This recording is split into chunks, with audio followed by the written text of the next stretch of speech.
राधे राधे भक्तजनों, अब आप सुनेंगे संतोषी माता व्रत। शुक्रवार को संतोषी माता का दिन भी होता है। इस दिन माँ संतोषी के व्रत और पूजा का भी विधान होता है।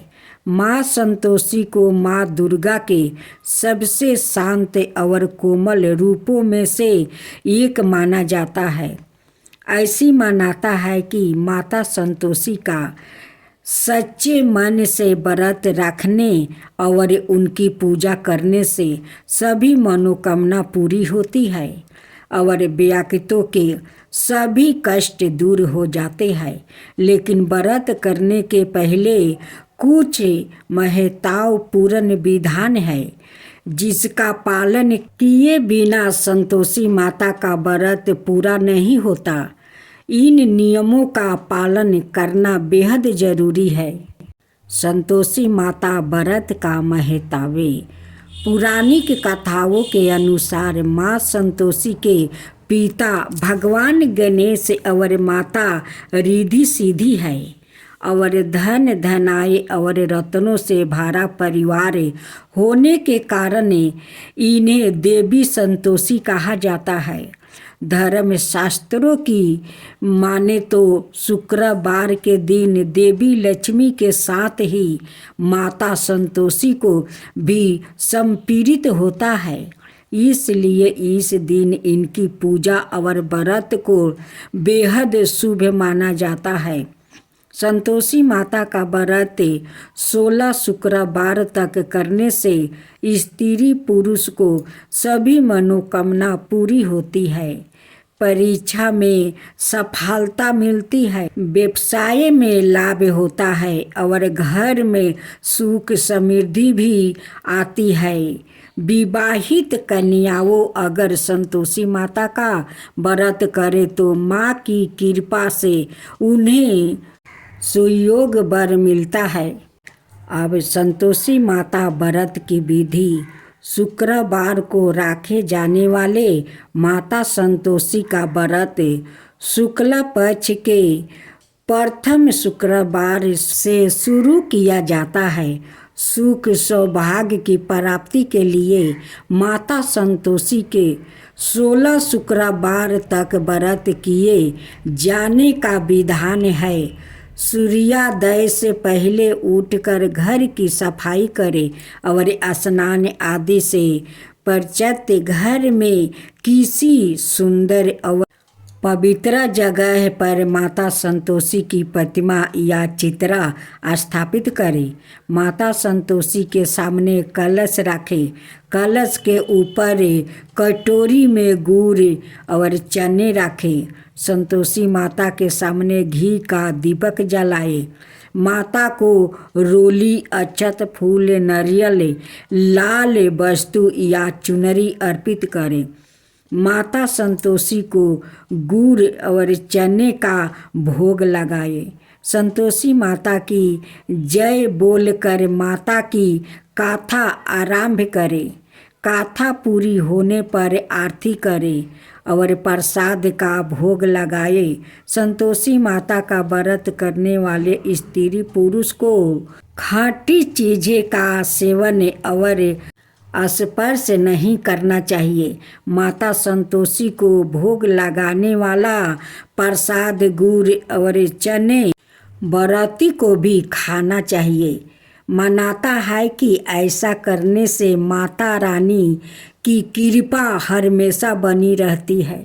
अब सुनते हैं संतोषी माता की व्रत कथा। एक बुढ़िया थी जिसके 7 बेटे थे। उनमें से 6 कमाते थे और एक ना कमाने वाला था। वो बुढ़िया उन 6 को अच्छी रसोई बनाकर बड़े प्रेम से खिलाती, पर 7वें को बाचा कुचा जूठन खिलाती थी। परंतु वो भोला था, उनके मन में कुछ भी विचार नहीं करता था। एक दिन वो अपनी पत्नी से बोला, देखो मेरी माता को मुझसे कितनी प्रेम करती है। पत्नी ने कहा, वो तुम्हें सभी की जूठन खिलाती है, फिर भी तुम ऐसा कहते हो। चाहे तो तुम समय आने पर देख सकते हो। एक दिन बहुत बड़ा त्योहार आया। अब बुढ़िया ने 7 प्रकार के भोजन और चूरमे के लड्डू बनाई। 7वें लड़का यह बात जांचने के लिए सिर दुखाने का बहाना करके पतला कपड़ा ओढ़कर वो सो गया और देखने लगा। माँ ने उनको बहुत अच्छे से आसनों पर बैठाया और 7 प्रकार के भोजन और लड्डू परोसे। वो उन्हें बड़े प्रेम से खिला रही है। जब वो छवों उठ गया तो माँ ने उनकी थालियों से जूठन इकट्ठी की और उनसे एक लड्डू बनाया। फिर वो 7वें लड़के से बोली, अरे रोटी खा ले। वो बोला, माँ मैं भोजन नहीं करूँगा, मैं तो परदेश जा रहा हूँ।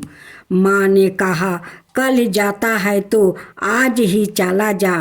वो घर से निकल गया। चलते समय उसे अपनी पत्नी की याद आई, जो गौशाले में कंधे थाप रही थी। उनकी पति बोला, हम विदेश को जा रहे हैं, आगे कुछ काल तुम रहियो संतोष से, धर्म अपना पालन करियो। इस पर उसकी पत्नी बोली, जाओ पिया, आनंद से हमारी सोच हटाए, राम भरोसे हम रहे, ईश्वर तुम्हें सहाय, देहु निशानी आपनी, देख धरू मैं धीरे, सुधी हमारी ना बिसारियो, राखियो मन गंभीर।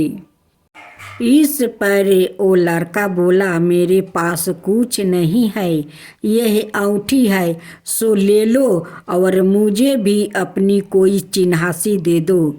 वो बोली, मेरा पास क्या है, यह गोबर भरे हाथ है। यह कहकर उसने उसकी पीठ पर गोबर भरे हाथ की थापा मार दिया। वो लड़का चल दिया। चलते समय वो दूर देश में पहुंचा। वहाँ एक व्यापारी की दुकान पर जाकर बोला, भाई मुझे नौकरी पर रख लो।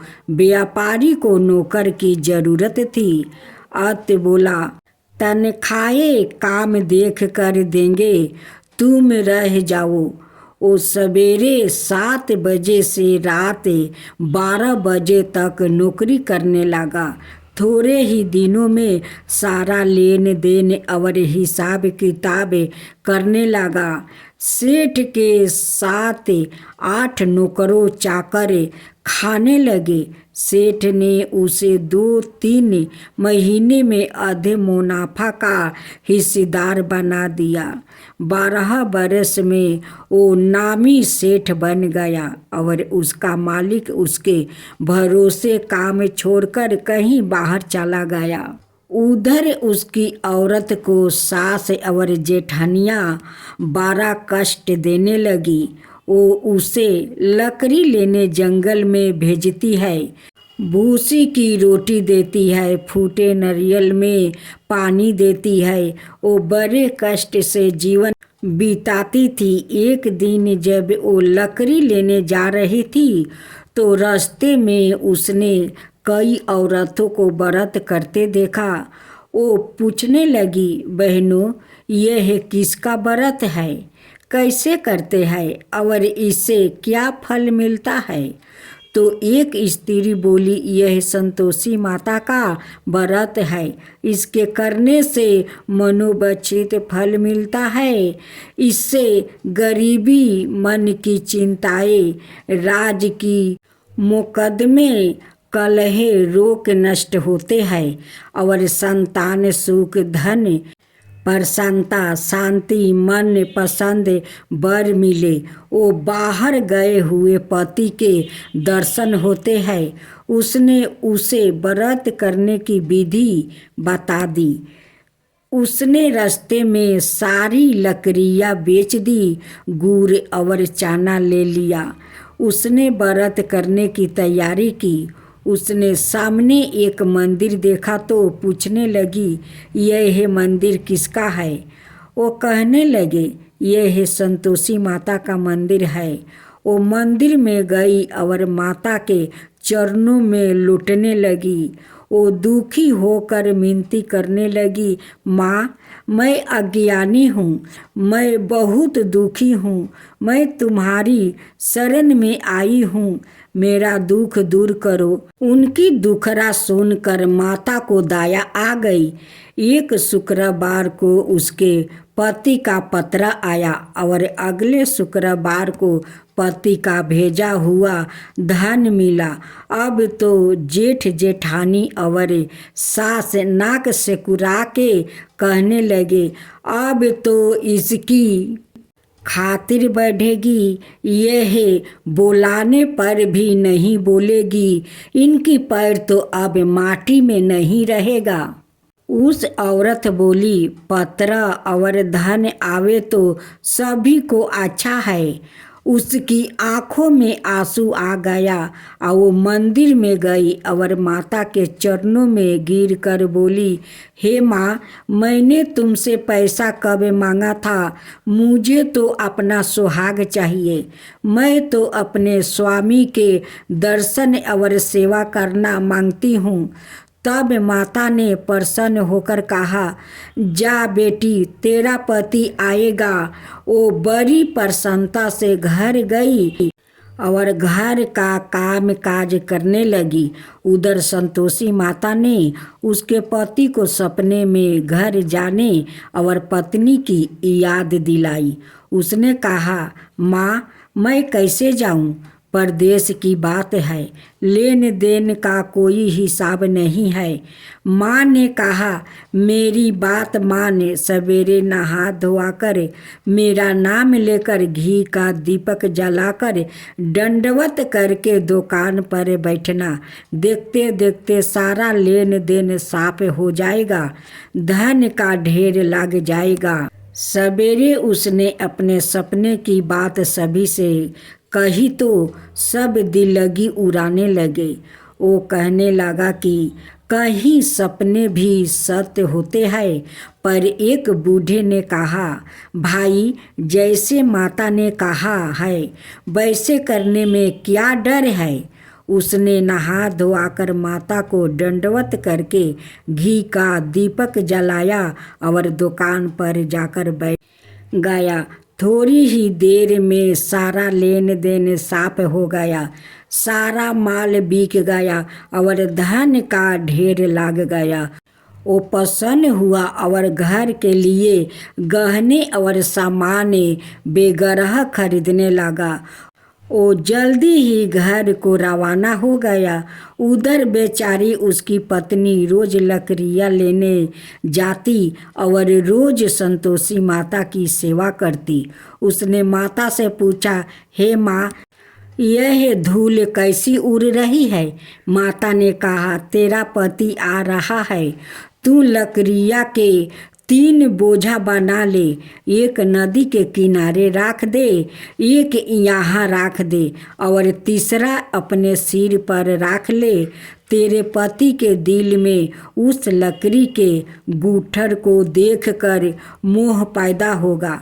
जब वो यहाँ रुक कर नाश्ता पानी करके घर जाएगा, तब तू लकड़ियाँ उठाकर घर जाना और चौखट के बीच में गूठर डालकर जोर जोर से 3 आवाज लगाना। सासू जी, लकड़िया का गूठर लो, भूसी की रोटी दो और नारियल के खोपड़ी में पानी दो। आज मेहमान कौन आया है? इसने माँ के चरणों छुए और उसके कहे अनुसार सारा कार्य किया। वो तीसरा गूठर लेकर घर गई और चौखट में डालकर कहने लगी, सासू जी, लकड़ियों को गूठर लो, भूसी की रोटी दो, नारियल के खोपड़ी में पानी दो। आज मेहमान कौन आया है? यह सुनकर सास बाहर आकर कपट भरे वचनों से उसके दिए हुए कष्टों को भुलाने लगी, कहने लगी, बेटी तेरा पति आया है, आ मीठा भात और भोजन कर और गहने कपड़े पहने। अपनी माँ के ऐसे वचन सुनकर उसका पति बाहर आया और अपनी पत्नी के हाथ में अंगूठी देख कर व्याकुल हो उठा। उसने पूछा, यह कौन है? माँ ने कहा, यह तेरी बहू है। आज 12 बरस हो गया, यह दिन भर घूमती फिरती है, काम काज करती नहीं है, तुझे देख कर नखरे करती है। वो बोला, ठीक है, मैंने तुझे और इसे देख लिया है, अब मुझे दूसरे घर की चाबी दे दो, मैं उसमें रहूँगा। माँ ने कहा, ठीक है, जैसी तेरी मर्जी। और उसने चाबियों का गुच्छा पटक दिया। उसने अपना सामान घर के कमरे में रख दिया। एक ही दिन में वो राजा के सामान ठाठ बाट वाले बन गया। इतने में अगला शुक्रवार आया। बहू ने अपनी पति से कहा, मुझे संतोषी माता का व्रत का उद्यापन करना है। वो बोला, बहुत अच्छा है, खुशी से कर लो। जल्दी ही उद्यापन की तैयारी करने लगी। उसने जेठ के लड़कों को भोजन के लिए कहा, उन्होंने मना लिया। पीछे से जेठानिया ने अपने बच्चों को सिखा दिया, तुम खटाई मांगना जिससे उसका उद्यापन पूरा ना हो। लड़कों ने भोजन कर खटाई मांगी। बहू कहने लगी, भाई खटाई किसी को नहीं दी जाएगी, यह तो संतोषी माता का प्रसाद है। लड़के खड़े हो गया और बोले, पैसा लाओ। वो भोली थी, कुछ ना समझ सकी, उनका क्या भेद है। उनसे पैसा दे दिया और वो इमली कीन कर खाने लगे। इस पर संतोषी माता ने उस पर क्रोध हो गई। राजा के दूत उसके पति को पकड़ कर ले गया। वो बेचारी बड़ी दुखी हुई और रोती हुई माता जी के मंदिर में गई और उनके चरणों में गिरकर कहने लगी, हे माता, यह क्या किया? हंसा कर अब तू मुझे क्यों रुलाने लगी? माता बोली, पुत्री, मुझे दुख है कि तुमने अभिमान करके मेरा व्रत तोड़ा है और इतनी जल्दी सब बातें भुला दी। वो कहने लगी, माता, मेरा कोई अपराध नहीं है, मुझसे लड़कों ने पैसा मांगा और मैं दे दिया, मैंने भूल से ही उन्हें पैसा दे दिया है। माँ, मुझे क्षमा करो, मैं दोबारा तुम्हारा उद्यापन करूँगी। माता बोली, जा, तेरा पति रास्ते में आता हुआ मिलेगा। उसे रास्ते में उसका पति मिला।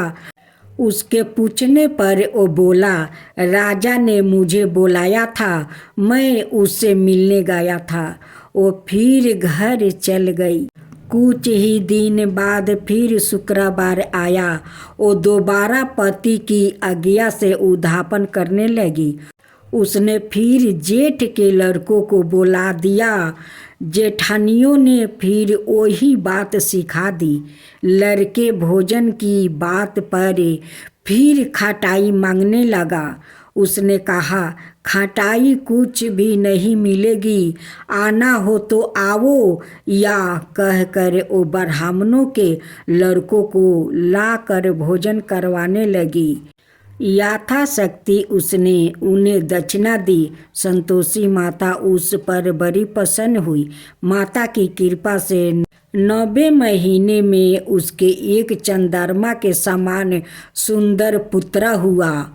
अपने पुत्र को लेकर वो रोजाना मंदिर जाने लगी। एक दिन संतोषी माता ने सोचा कि यह रोज यहाँ आती है, आज मैं इसके घर चलूँ, इसका संसार देखूं। यह सोचकर उसने एक भयानक रूप बनाया।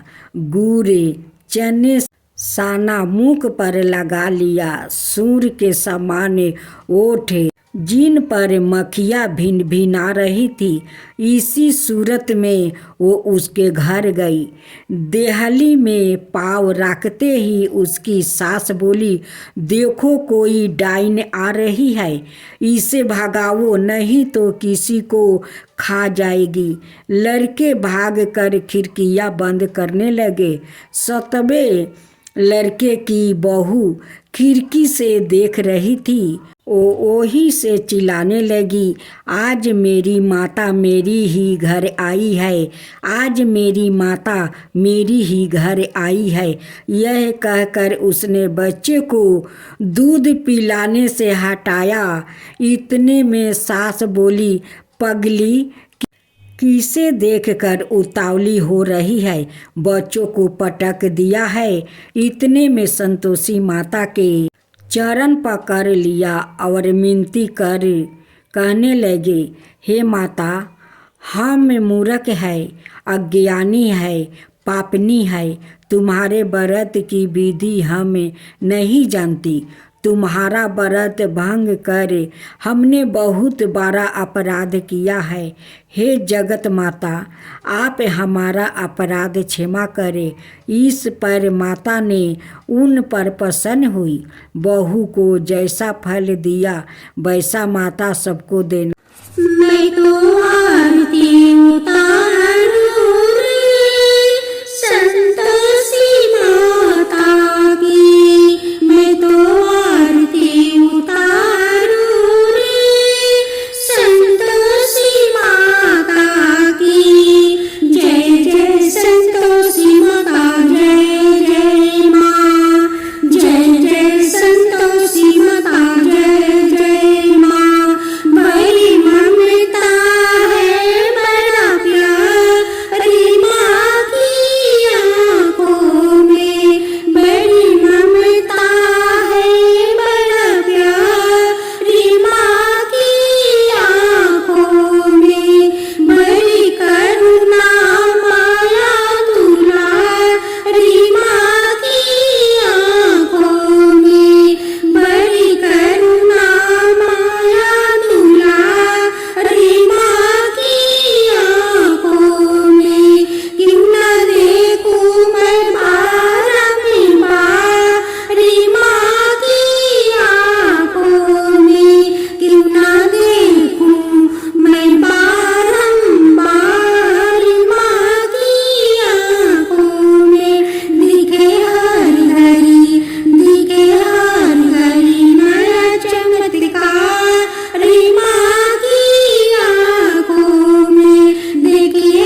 उतारूं रे, संतोषी माता की मैं तो आरती उतारूं रे, संतोषी माता की। जय जय संतोषी माता, जय जय माँ, जय जय संतोषी माता, जय जय माँ।